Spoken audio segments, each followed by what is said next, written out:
Buongiorno Giancarlo. Buongiorno, ciao. Allora, adesso ci porti a caccia di beccaccia? Sì, proviamo. Questa è la tua zona? Sì, questa è proprio la mia zona.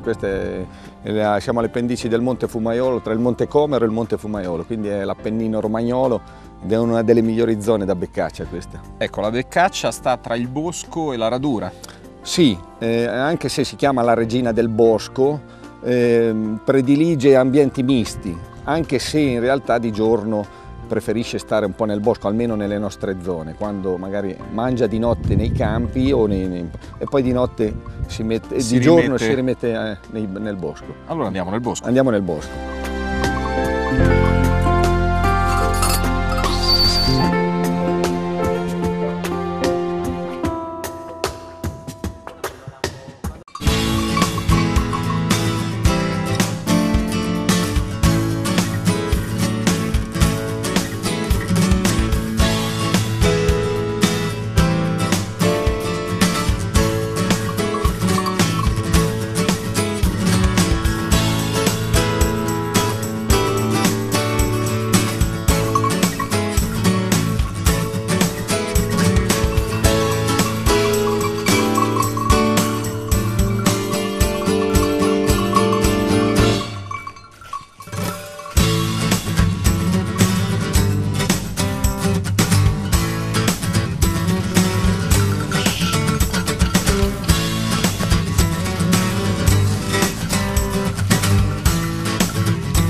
Giancarlo, questa tipologia di caccia è abbastanza semplice nel suo funzionamento. Un cacciatore con 1 o 2 cani che gira per il bosco. Però non si tratta di una caccia poi così semplice da portare avanti. No, al contrario dell'apparenza, che sembrerebbe semplice andare a caccia alla beccaccia con 1 o 2 cani, la variabile che è la beccaccia, che è appunto l'uccello di cui parliamo, è quello che rende un po' più tutto complicato e tutto incerto. Spieghiamo che fa una migrazione lunghissima, compie migliaia e migliaia di chilometri e non se ne conosce ancora veramente la rotta. Sì, anche se i recenti studi hanno dato delle indicazioni molto più precise, però è un uccello che sverna da noi, però nidifica anche in qualche caso in Italia, nel nord Italia, anche nel centro Italia, però il grosso del contingente della beccaccia nidifica al nord Europa, tutto il nord Europa, e viene a svernare nei paesi caldi.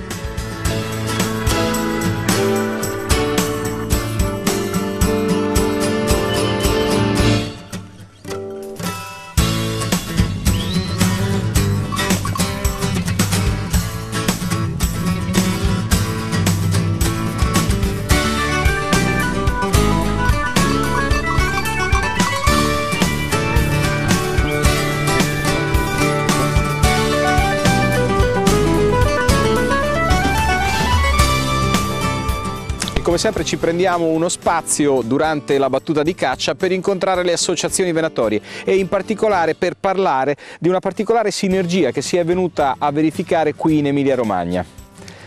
In Emilia-Romagna abbiamo realizzato un tavolo di confronto fra le associazioni venatorie, le associazioni agricole e le associazioni ambientali che intendono partecipare per realizzare un tipo di proposta politica da governare insieme con la Regione. Per quanto riguarda la questione specifica, noi abbiamo introdotto nel calendario venatorio con le regole dell'ISPRA una serie di specie che hanno problemi di difficoltà, compresa la beccaccia, sulla quale abbiamo fatto un ragionamento. Tutto questo significa anche che poi andare a cercare una sinergia con tutte queste componenti significa avviare una gestione complessiva del territorio. Naturalmente con le associazioni agricole cerchiamo di creare una filiera di indotto economico perché partecipano all'utilizzazione sociale della risorsa. Cosa manca ancora oggi per riuscire a completare questa sinergia e a gestire veramente insieme tutto il territorio? Abbiamo bisogno di omogeneizzare i comportamenti degli ambiti territoriali di caccia, rendere uniformi le trattazioni dei rapporti con gli agricoltori, realizzare il massimo di tutela delle produzioni agricole e fare in modo che la consistenza delle specie non ci crei disagio e danno nei confronti dell'ambiente e che non alteri la biodiversità. Per concludere, questa è l'ultima puntata di questa stagione di Artemide Tradizioni di Caccia. Qual è l'auspicio che possiamo fare per il mondo della caccia in generale? Intanto mi sento di ringraziare Artemide attraverso non solo video di averci offerto questo tipo di lavoro che riteniamo sia utile non soltanto per il mondo interessato alla gestione ma per tutta la società civile. Gli obiettivi che intendiamo perseguire sono quelli relativi alla conservazione delle specie che possono avere delle difficoltà. Quello che abbiamo fatto riferito alla gestione della beccaccia è quello di tutelarla nei momenti particolari dove può avere delle difficoltà rispetto al gelo, considerata che viene chiamata la regina del bosco e che ha uno degli areali più grandi possibili, che va dai 3.500 ai 4.500 km nell'ambito del Paleartico europeo. Chiamiamo tutti al proprio senso di responsabilità, perché l'impegno che profondono i cacciatori non è solo per se stessi ma per una risposta completa alla società civile. E allora adesso torniamo alla caccia alla regina dei boschi.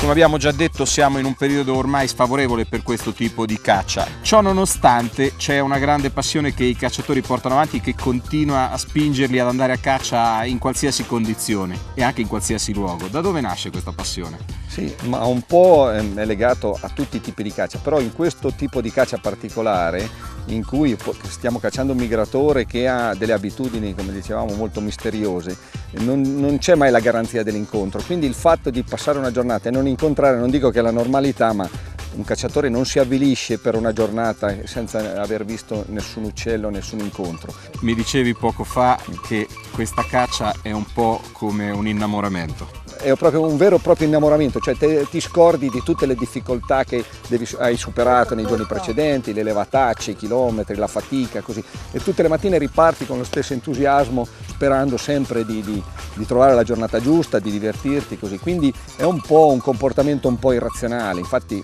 se lo spiego ai profani non sempre capiscono. Non vieni compreso dai tuoi amici, insomma. No, quelli che non sono addetti ai lavori sicuramente fanno fatica a comprendere tutti i sacrifici che fai per poi vivere queste giornate qui, insomma. E poi c'è un'altra dimensione fondamentale di questa caccia, il fatto che il cacciatore lavora da solo con i suoi cani in giro per il bosco per tante ore in una dimensione di solitudine. Sì, soprattutto ci sono delle cacce che tradizionalmente si fanno in compagnia e quindi va bene, ma però questo tipo di caccia, tutti i tipi, diciamo anche di caccia col cane da ferma, secondo me hanno un fascino particolare viverli da soli, perché quando hai il tuo cane addestrato, bravo, e te da solo riesci a finire un'azione in modo coerente con la tipologia di caccia, hai una soddisfazione superiore. In due delle volte è banale prendere una beccaccia.